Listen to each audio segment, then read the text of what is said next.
software.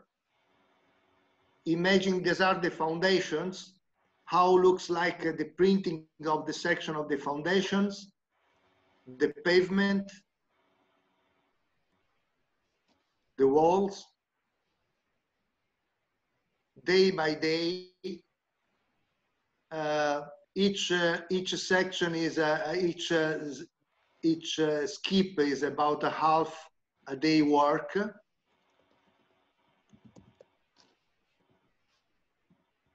And this is the slicing software.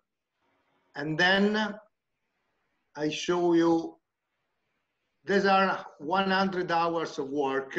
And then I show you a video of an accelerated video of the layering process. It's not exactly the same building, is another shape. So the printer you showed me before, the real printer, what were the dimensions in meters?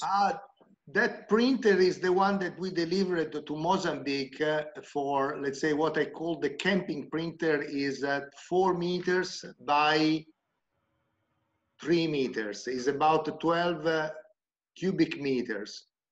The one you see here is 10 meters by 10 meters or 12 by 12, but I never built such a big printer. Yeah. And wow. You see